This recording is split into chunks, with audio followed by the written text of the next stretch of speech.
दिन के बाद, आज से 2 दिन के बाद मैं सीएम की कुर्सी से इस्तीफा देने जा रहा हूं। अग्नि परीक्षा से गुजरने के लिए तैयार है और दिल्ली तय करेगी कि मुख्यमंत्री ईमानदार हैं कि नहीं है।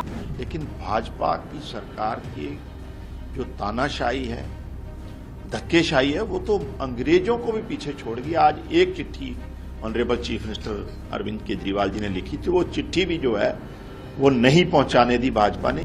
आज बीजेपी सिर्फ उनकी छवि को खराब करना चाहती है, इसलिए मैं समझता हूं कि ऐसा फैसला कि मैं उतना टाइम सीएम की कुर्सी पर नहीं बैठूंगा जितना टाइम मुझे दिल्ली के लोग फैसला नहीं करेंगे कि मैं ईमानदार हूं। अग्नि परीक्षा से गुजरने के लिए तैयार है और दिल्ली तय करेगी कि मुख्यमंत्री ईमानदार हैं कि नहीं है। अरविंद केजरीवाल जी ने 2020 में काम के नाम पर वोट मांगा था और कहा कि अगर मैंने काम किया है तो मुझे वोट देना, मैंने काम नहीं किया तो मुझे वोट नहीं देना।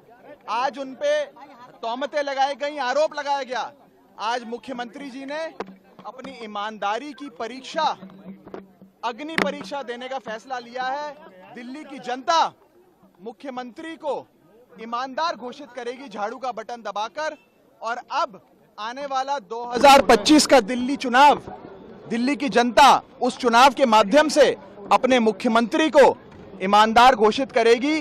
जैसे दीवार पिक्चर में अमिताभ बच्चन के हाथ पे लिखा था, वैसे ही दिल्ली की जनता उसके ठीक उलट अपने हाथ पर लिखेगी कि मेरा केजरीवाल ईमानदार है। सिर्फ जेल में रखने के लिए 22 महीने बाद आपने, जब पता था कि ईडी से जमानत मिलने वाली, आपने सीबीआई का केस डाल दिया। वो सारा का सारा, उन्होंने यहां तक कहा कि पिंजरे का तोता बन गई है सीबीआई। सारा का सारा पॉलिटिकली मोटिवेटेड केस है। मतलब कि उसके बाद, क्योंकि आम आदमी पार्टी की शुरुआत, अरविंद केजरीवाल जी की शुरुआत इसी से हुई थी कि भ्रष्टाचार के अगेंस्ट लड़ाई लड़नी है। अगर करप्शन करनी होती तो वो इनकम टैक्स कमिश्नर रहे हैं, उस टाइम कर लेते। उसके बाद 3 बार मुख्यमंत्री रहे। आज बीजेपी सिर्फ उनकी छवि को खराब करना चाहती है, इसलिए मैं समझता हूं कि ऐसा फैसला कि मैं उतना टाइम सीएम की कुर्सी पर नहीं बैठूंगा जितना टाइम मुझे दिल्ली के लोग फैसला नहीं करेंगे कि मैं ईमानदार हूं। तो ऐसा फैसला कोई ईमानदार लीडर ही कर सकता है,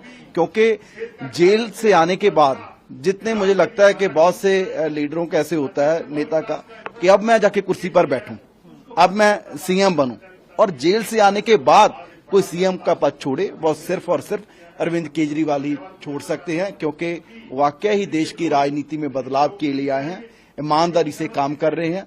सो आज मुझे और गर्व हो रहा है कि मैं उस लीडर के साथ काम कर रहा हूं। इन दिनों में क्या आम आदमी पार्टी केजरीवाल देखो, वो तो क्योंकि हमारे दोनों जो बड़े लीडर हैं, अरविंद केजरीवाल और मनीष सिसोदिया, जिन्होंने, मनीष जी ने भी आज, अरविंद जी ने भी कहा, जिन्होंने आज पूरे देश में कहीं भी अगर आम आदमी पार्टी नहीं भी इलेक्शन लड़ रही, वहां भी अगर एजुकेशन मुद्दा बना है तो मनीष सिसोदिया की वजह से बना है। एजुकेशन में रेवोल्यूशन वो लेकर आए, और दोनों नेताओं पर दोष बीजेपी ने उनको, मतलब कि उनकी छवि खराब करने की कोशिश की। और हमारे पूरी लीडरशिप, अरविंद जी, मनीष जी, गली गली दिल्ली में जाएंगे और लोगों से, आज उन्होंने स्टेज से भी अपील की और गली गली जाकर अपील करेंगे। अगर दिल्ली के लोगों को लगता है कि हमारे अरविंद जी, मनीष जी ईमानदार है, तो दिल्ली के लोग साथ देंगे। और मुझे पूरी उम्मीद है कि जितने बड़े मैंडेट से 2015 में, 2020 में आम आदमी पार्टी की सरकार आई थी, उससे भी बड़े मैंडेट थे। क्योंकि आज कोई भी दिल्ली का व्यक्ति, अब किसी भी राजा से पूछ लीजिए, कोई भी, ठीक है, और कोई बात मान सकता है कि जी आम आदमी पार्टी में कोई कमी है, लेकिन ये बात कोई नहीं मान सकता कि अरविंद केजरीवाल जी और मनीष सिसोदिया भ्रष्टाचारी हैं। और मुझे लगता है उससे भी बड़े मैंडेट से दिल्ली के लोग आम आदमी पार्टी की सरकार बनाएंगे। मन में एक सवाल है कि अरविंद केजरीवाल अगर सीएम है और सिसोदिया जी अगर मंत्री नहीं है, तो कौन है अगला मंत्री? वो तो अरविंद जी ने बताया कि विधायक दल की मीटिंग में फैसला होगा, जिसको भी फैसला होगा उसको बनाया जाएगा। लेकिन दिल्ली के लोगों का काम नहीं रुकेगा, क्योंकि जब मनीष जी जेल में थे, अरविंद जी जेल में थे, तब भी दिल्ली के लोगों के लिए काम हमारी दिल्ली सरकार में, क्योंकि बहुत से लोग हैं जो लगातार काम कर रहे हैं, सभी मंत्री लगे हुए हैं, विधायक लगे हुए हैं, और दिल्ली के लोगों का काम है वो नहीं रुकता। देखिए, वो तो ऑनरेबल चीफ मिनिस्टर साहब ने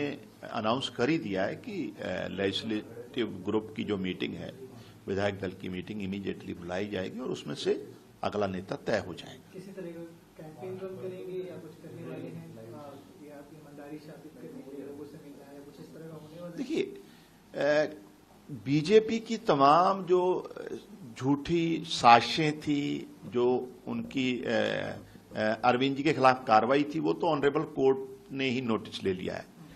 लेकिन अब वो दिल्ली की एक एक गली में जाकर लोगों के सामने में अपना पक्ष रखेंगे और लोगों के आशीर्वाद से वो पाक साफ होकर निकलेंगे, क्योंकि उनको दिल्ली के लोगों को पता है कि अरविंद केजरीवाल जी ईमानदार और लोकहित में काम करने वाले नेता हैं। एलजी को लेकर भी केजरीवाल जी बोले, उनको कहा कि लेटर उनका पहुंचाया नहीं गया जहां पहुंचाएगा। देखिए, इंतहा जो तानाशाही की है वो भाजपा की सरकार में देखने को मिल रही है।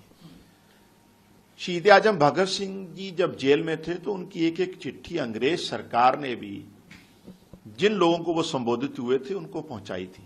लेकिन भाजपा की सरकार की जो तानाशाही है, धक्केशाही है, वो तो अंग्रेजों को भी पीछे छोड़ गई। आज एक चिट्ठी honourable chief minister Arvind Kejriwal ji ने लिखी थी, वो चिट्ठी भी जो है वो नहीं पहुंचाने दी भाजपा ने। इससे साबित होता है कि ये अंग्रेजों से भी दमनकारी और अत्याचारी है।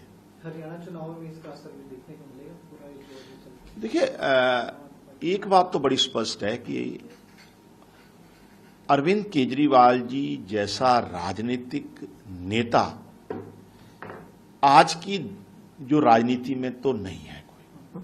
तो स्वाभाविक सी बात है कि जो लोगों का उन पे लगातार भरोसा बढ़ रहा था उसमें और इजाफा हुआ है। और हरियाणा के तो वैसे भी लाल हैं, हरियाणा के बेटे हैं, तो आम आदमी पार्टी की बड़ी ताकत हरियाणा में बनेगी, इसमें कोई दो राय